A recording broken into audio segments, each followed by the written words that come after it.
Yo, what's good everybody? How's it going? Raf here. Welcome back to another video of mine. If you're a new viewer, welcome. My name is Raphael. I make videos on sneakers and vintage clothing mostly. So if these are subjects that interest you, please consider subscribing or leaving a like. I'd really appreciate it. And I sincerely hope that I do see you here again. Now, before the video starts for real, I'd like to give a quick apology to everybody for the lighting. This is not my usual setting. I usually film during daytime with the help of natural sunlight to help me show you the details. But unfortunately, it is 11:30 p.m. at night. I'm trying to film this video and have it uploaded by the morning because I haven't really seen any content on YouTube with these. I haven't seen a single review, a single first-hand look, or nothing like that. So who knows, by the time the video uploads, maybe I'll be the first one to have done so. If I can be the first one to help you decide if you're going to pull the trigger on these or not, so be it. I'm very happy to do so. And as I usually do on this channel, I'll give you a quick rundown of the history of the shoe. I'll talk about the materials and the details. We'll talk about the shoe in general, and we'll pretty much wrap it up from there. So without further ado, let's get into it. The Air Force One West Indies pack comprises of 4 shoes to be exact.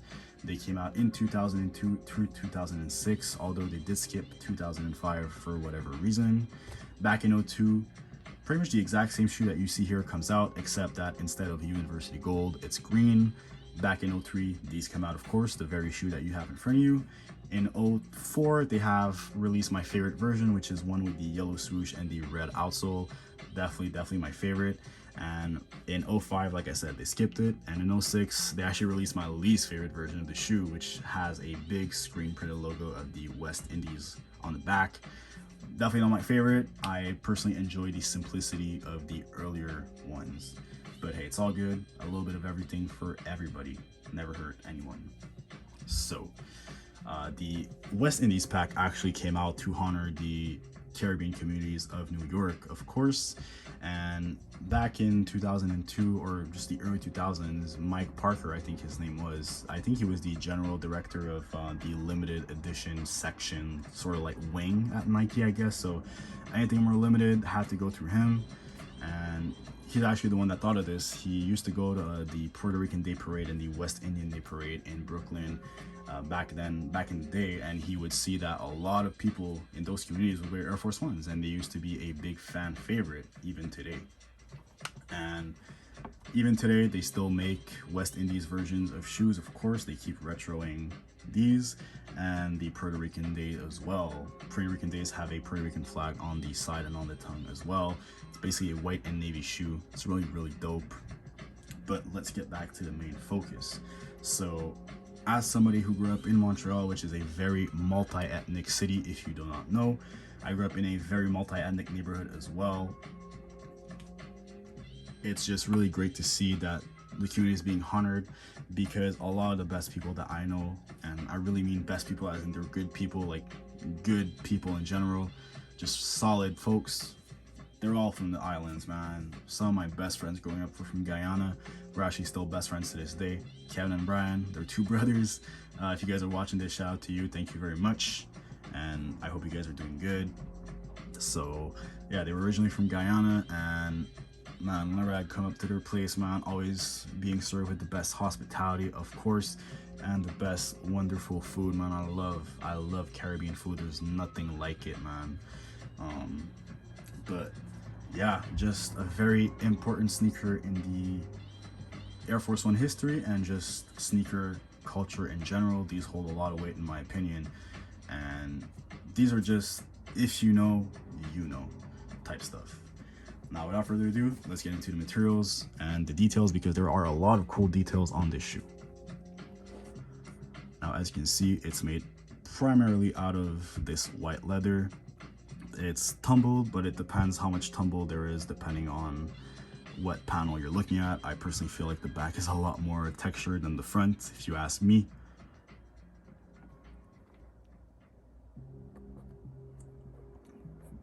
Pretty much the only panel that isn't white is on the back. It's going to be yellow with a hint of red stitching, or University Gold, should I say, sorry. And it got the beautiful embroidery of the West Indies logo on the back. One thing I gotta say about these is that, first off, the quality is really nice.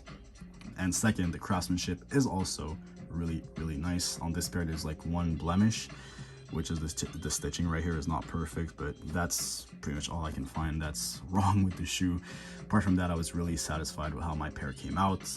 And continuing on with the details, of course at the toe you have this embroidered Nike swoosh, which is really reminiscent of the late 90s, early 2000s Air Force Ones. I was really sad when they stopped doing that, and when they started doing it again a couple of years ago, I was really happy. I think it definitely gives the shoe a retro look and vintage feel. And you have probably one of my very favorite parts of the shoe, not including the outsole, is the West Indies Dubray right here.